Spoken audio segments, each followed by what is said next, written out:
नाज़रीन अस्सलाम वालेकुम, आपकी खिदमत में एक नई वीडियो के साथ आपका मेज़बान हाजिर है। नाज़रीन, आज कौमी असम्बली ने मौलाना फजलुर रहमान ने मुस्लिम लीग नवाज के सारे पोल खोल दिए हैं, क्योंकि मौलाना फजलुर रहमान इनके साथ बड़े अरसे तक रह चुका है। और जब खास करके पीडीएम थी, पीडीएम एक टोला बना हुआ था, तो उस वक्त पीडीएम की कमांड जो है वो मौलाना फजलुर रहमान के पास थी। आज की इस वीडियो में मौलाना फजलुर रहमान ने मुस्लिम लीग नवाज को नंगा करके रख दिया है। नाज़रीन, वीडियो मुलाज़ा फरमाएं, फिर इस पर मुकम्मल तफसील आपके सामने रखते हैं।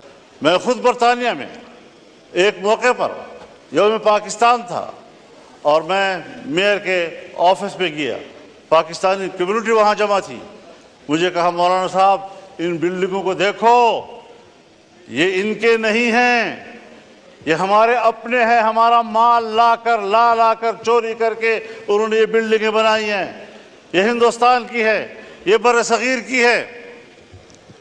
उसके बावजूद मलिका बरतानिया इंडिया आती है और पार्लियामेंट उसको कहता है, तुम 100 साल से हमारे ऊपर हाकिम रहे हो, तुमने हमारी सरजमीन पर कब्जा किया था, पहले अपोलोजाइज करो, माफ़ी मांगो, उसके बाद आप ऐवान में आ सकती हैं।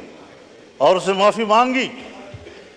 लेकिन जब पाकिस्तान आई और पाकिस्तान के पार्लियामेंट में आने लगी, तो हमारे स्पीकर साहब और चेयरमैन सेनेट ने कहा, हम पहले भी आपके वफादार थे, हम आज भी आपके वफादार हैं। इस नजरिए को लोग टैक्स देंगे, इसको आप यकीन नहीं रहेंगे कि आपकी रियासत है, टैक्स आपके फलाह बहबूद पे खर्च होगा। जब मेरा पैसा मेरी फलाह बहबूद पे खर्च नहीं होगा, मुझे क्या पड़ी है कि मैं इस किस्म के टैक्स, आपके जालिमाना टैक्स अदा करता रहूँगा।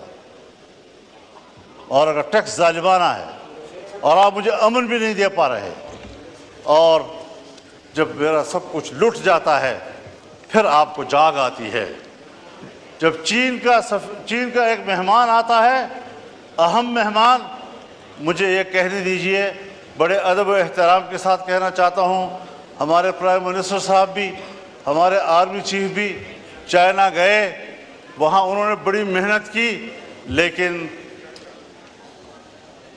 सफारती हवाले से अगर हकीकत में बात की जाए, हमारे प्राइम मिनिस्टर कामयाब होकर वापस नहीं आए। मौलाना साहब काइंडली और साथ साथ मुख्तसर कर दीजिए, आज बहुत लंबा दिन है। उनका मेहमान यहाँ आया, जी हाँ, हम सब लोग उनकी खिदमत में हाजिर हुए, मेहमानदारी की, और हमने उनको अपनी भरपूर हिमायत, ताईद, दोस्ती सब हवाले दिए। उन्होंने भी सब वही हवाले दिए। एक जुमले में उसने हमें जवाब दे दिया कि पाकिस्तान में अब भी सियासी इस्तेहकाम नहीं है, पाकिस्तान की सिक्योरिटी अब भी ठीक नहीं। आप बताएं कि किस बुनियाद पर वो इन्वेस्टमेंट करेंगे यहाँ पाकिस्तान में? जी काइंडली हजरत साहब काइंडली वाइंड अप कीजिए, ताकि आज बहुत लंबा दिन है। रात को 11-12 बजेंगे। अब यहाँ पर आपने अज़्म इस्तेहकाम कोई ऑपरेशन के नाम से कोई क्या चीज़ कर दी है। तो मैंने कहा, हमें तो 2010 से मार खा रहे हैं इन्हीं ऑपरेशनों के हाथ से। दहशतगर्दी के खिलाफ जंग, दहशतगर्दी के खिलाफ जंग। क्या दहशतगर्दी के खिलाफ जंग ये बैनुल-अक़वामी एजेंडा नहीं है? इसके इस पहलू को हम क्यों नज़रअंदाज कर रहे हैं? बाजवा साहब ने मुझे कहा, मेरे सामने बात की कि मैंने बाड़ लगा दिया है। फख्र से कहता था, मैंने बाड़ लगा दिया है। किसी का बाप बिना अफगानिस्तान जा सकता है, ना वहाँ से आ सकता है, कोई दहशतगर्द नहीं आ सकता। अब मौजूदा आर्मी चीफ फख्र से कहता है, मैंने बाड़ उखाड़ के फेंक दिया। अब पता नहीं वो हुब्बुल वतनी है या ये हुब्बुल वतनी, वो मसले का हल था या ये मसले का हल है। 50,000 से नहीं बल्कि 25-30 हज़ार लोग यहाँ से अफगानिस्तान गए, और वहाँ से 40-50 हज़ार इस वक्त आ चुके हैं। और हमारे यहाँ, मुझे माफ़ कीजिए, बहुत दर्द और दुख से कह रहा हूँ, ऐसा महसूस हो रहा है कि जैसे अगले 2-4 महीनों के अंदर हमारे डेरा इस्माइल खान, वज़ीरिस्तान, दूसरा वज़ीरिस्तान, लक्की मरवत, करक, बन्नू, इन इलाकों में अमारत इस्लामिया कायम हो जाए और पाकिस्तान की नज़र नहीं आ रही। मगरिब होती ही तमाम थाने बंद हो जाते हैं और उनको हुक्म दिया गया है कि आपने गश्त में बाहर नहीं जाना। ये है आपकी रिट। जी ठीक है। कहाँ खड़े हैं हम लोग? तो फिक्रमंदी की बात है हज़रत जी। ये ऑपरेशन मैंने पहले भी अर्ज़ की है, आज भी कहता हूँ, ये अज़्म इस्तेहकाम नहीं, ये चीन को जवाब दे रहे हैं कि जिस अज़्म इस्तेहकाम की बात की थी आपने, अब हम वो इस्तेहकाम लाना चाहते हैं, लेकिन हर चंद कह नहीं है, ये इस्तेहकाम अज़्म नहीं है, ये अज़्म इस्तेहकाम की तरफ हम जा रहे हैं। हमें सोचना पड़ेगा।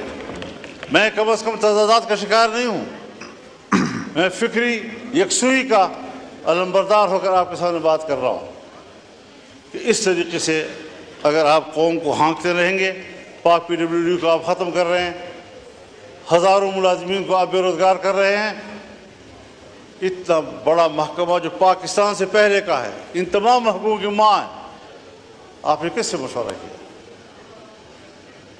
मैं तो ये दावा भी करता हूँ कि ये जो अज़्म इस्तेहकाम पॉलिसी आप ला रहे हैं, एस्टेब्लिशमेंट का भी आपस में मशवरा नहीं है। उनके भी कुछ लोग कुछ कह रहे हैं तो दूसरे लोग कुछ कह रहे हैं। बाहर आप कुछ बयान दे रहे हैं, प्राइम मिनिस्टर हाउस का बयान कुछ आ रहा है उसके बारे में। ये चीज़ें सीधी करनी होंगी, इस पर मुशावरत करनी होगी, यकसुई पैदा करनी होगी। बहुत हम पिट चुके हैं। एक ज़माना था मेरे घर के, मेरे गांव के करीब से भी ये नहीं गुजरे थे, आज मेरे गली की दीवार के साथ गुजर रहे हैं और वहाँ खड़े होते हैं। हम कहाँ खड़े हैं? रियासत ने हमें कहाँ खड़ा कर दिया है? क्या हम एक शहरी की हैसियत से रियासत पर कोई हक नहीं रखते? तो इस सारी सूरत हाल में देखें, आपकी जमहूरियत अपना मुकदमा हार चुकी है, पार्लिमान अपना मुकदमा हार चुके हैं। जब आप इलेक्शन में धांध लिया करेंगे, एस्टेब्लिशमेंट धांध लिया करेंगी, जाली पार्लियामेंट वजूद में आएगी, तो फिर यही असर होगा कि अवाम आप पे एतमाद नहीं करेगी। नाज़रीन, आपने वीडियो मुलाज़ा फरमाई है। नाज़रीन, मौलाना साहब ने जितनी गुफ्तगू की है वो तो बिल्कुल हकीकत पर मबनी है, लेकिन नाज़रीन बातों से काम नहीं चलता। क्या ये शख्स अंदर से भी मुखलस है? क्योंकि ये शख्स मुस्लिम लीग नवाज वालों के साथ रह चुका है और मेरे ख्याल के मुताबिक अभी भी इसको जो है वो चारा या घास डाला जाए तो शायद ये बयानात इसके बदल जाएं। नाज़रीन, आपने अपने कमेंट सेक्शन में कीमती अपनी राय से लाजमी नवाजना है। क्या ये शख्स जो है ये मुखलस हो चुका है या सिर्फ ये दिखावे की ये बातें कर रहा है? अगली वीडियो तक अपने मेजबान को दीजिए इजाजत। अल्लाह हाफिज।